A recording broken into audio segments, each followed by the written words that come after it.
I never thought the day would come when I'd be standing in my pajamas, half asleep, facing two animal control officers holding tranquilizer guns and stacks of paperwork just because my guide dog Bailey had the nerve to exist within sniffing distance of Patricia Cromwell's precious lakefront kingdom. Yeah, that happened. Picture this, it's barely 6:45 in the morning, birds are just starting their routine, and my golden retriever, who thinks the world is a tennis ball buffet, greets the officers at the door, tail sweeping the air like he's auditioning for a windshield wiper commercial. The taller officer, looking every bit as confused as someone who'd been sent on a wild goose chase, tries to keep a straight face. "Sir, we received a complaint about a dangerous unregistered attack dog at this address." Meanwhile, Bailey, who's wearing his service harness, official patches and all, drops his ball at the guy's feet like, "Buddy, your move." The other officer doesn't even try to hide it. He kneels and gives Bailey a belly rub right there on my welcome mat as Bailey wiggles around like a kid on Christmas morning. "That's Bailey, my certified guide dog," I say, doing my best to sound calm while trying to steady myself in the doorway. "I'm legally blind. All his paperwork is current. He's got more credentials than I do." "You want to see the certification?" the officers share, that look, the one where you can almost hear the, "Oh, great, Patricia's at it again," inside their heads. It was one of those moments where you just have to laugh or you'll scream. 3 months earlier, I'd moved out to Pine Ridge Lake, hoping for some peace and quiet, after a car wreck robbed me of most of my eyesight and left me with migraines that feel like a marching band in my skull. My grandmother's old cabin was supposed to be my sanctuary. Bailey liked to sunbathe on the porch while I pieced together audio files for clients who never realized I did all my editing with my nose practically pressed against the screen. Enter Patricia Cromwell, president of the HOA and self-appointed warden of the block, clipboard in hand, marching across my yard before I'd even gotten the last box out of the moving van. She actually measured the distance between my trash cans and then lectured me about immediate corrections. But it was Bailey who caught her eye, or rather her suspicion. "Your dog will need to be registered with the HOA, she said, glaring at Bailey like he was smuggling weapons under all that fluff. "We don't allow aggressive breeds near the beach. That animal looks like it could be part German Shepherd." I explained as politely as possible that Bailey's a golden retriever so gentle he once got scolded by a squirrel, and more importantly, he's a working guide dog protected by federal law. Patricia, not to be outdone, scribbled notes like she was prepping for trial, muttering about bylaws and community safety while her sandals clacked away across my gravel path. The weeks that followed, let's just say it became a masterclass in petty bureaucratic warfare. Every few days, I'd get a new notice from the HOA. "Your dog barked too loud. Your dog roamed off leash, he didn't. Dog waste improperly disposed of on my own property." I even got accused of running an unauthorized commercial animal operation because Bailey peed in the yard. I kept every piece of paper, every urgent warning, every threat of fines. My attorney friend back in the city got a real kick out of the complaint, claiming Bailey was lowering property values and creating a hostile environment for law-abiding residents. HOA meetings turned into dog trials, with Patricia dedicating entire agenda sections to the dangerous animal at my address. She'd parade blurry photos of Bailey menacing the neighborhood. In reality, he was sleeping on the porch playing fetch with the Morrison kids or trotting beside me carrying my mail. "This animal charged at me," Patricia screeched one night, waving a photo of Bailey on a leash looking like he just woke up from a nap. I thought Tom Henderson was going to choke on his coffee when Patricia claimed she dove into the bushes to escape. Those bushes, surrounded by a 5-foot fence. Then Patricia started recruiting.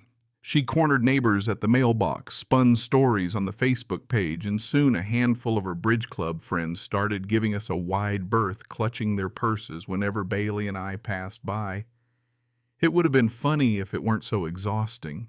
And then she cranked it up a notch. Security cameras. Multiple pointed straight at my yard, supposedly for documentation. She edited video evidence for the HOA board set to ominous music, Bailey yawning, Bailey stretching, Bailey wagging at butterflies. I tried to be the bigger person. invited her for coffee to actually meet Bailey, offered to do it at the community center with witnesses if she felt unsafe. She declined, of course, citing personal risk. Things got even more surreal when Patricia started calling in backup. Health department, nothing found. Code enforcement measured the doghouse, inspected the yard, shrugged, and apologized. But Patricia wasn't about to lose the war. She started a petition. Vague language meant to scare folks about dangerous dogs. When that failed, she tried to force a new rule. All dogs muzzled in public, citing recent incidents that only existed in her head. The day animal control showed up, not the first time. Patricia had called them twice before, each time producing nothing but a chuckle and a pat for Bailey. This third time, though, she got creative, alleging multiple attacks, that I'd refused to restrain my animal, that Bailey was stalking children.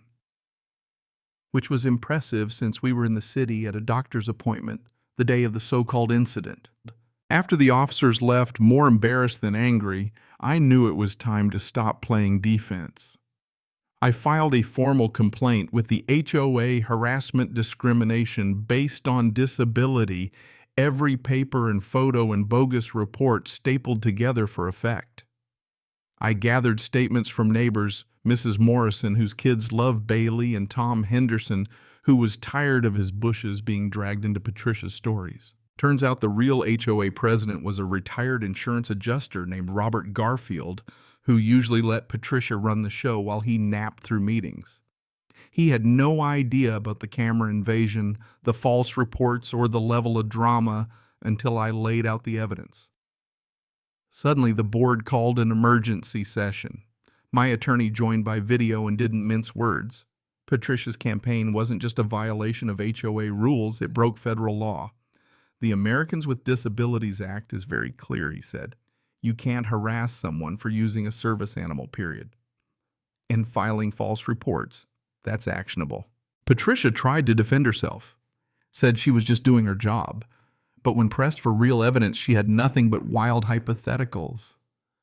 The board's patience evaporated. The vote was unanimous. Patricia was out as HOA president, effective immediately, banned from filing complaints about Bailey unless the board itself had reviewed video proof. She was given 72 hours to remove her cameras or face legal action from the HOA, not me. But that wasn't the end. News traveled fast in our little lake community. Patricia's real estate business, the one she'd spent years building, started crumbling overnight. No one wanted to buy a house from the HOA president fired for discrimination.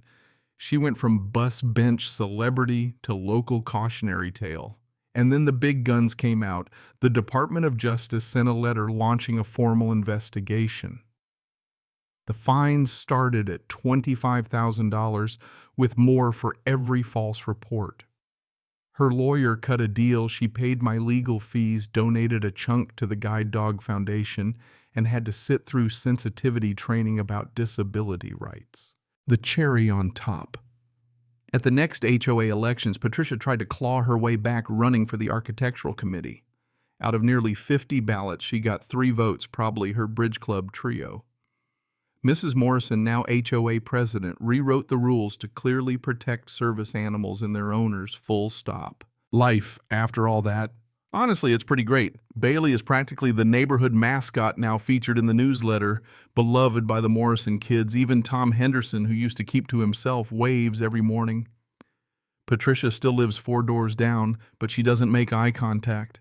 The cameras are gone, the threats have vanished, and Pine Ridge Lake finally feels like the place I was searching for when I left the city. Every now and then, though, I'll catch a glimpse of Patricia's curtains twitching as Bailey and I head to the lake for our morning walk.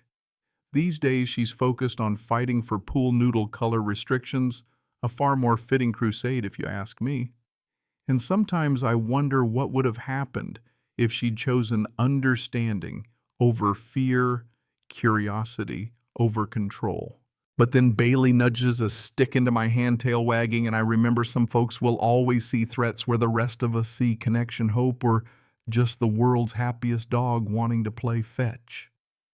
I throw the stick, Bailey rockets after it, and somewhere behind us a curtain quietly falls.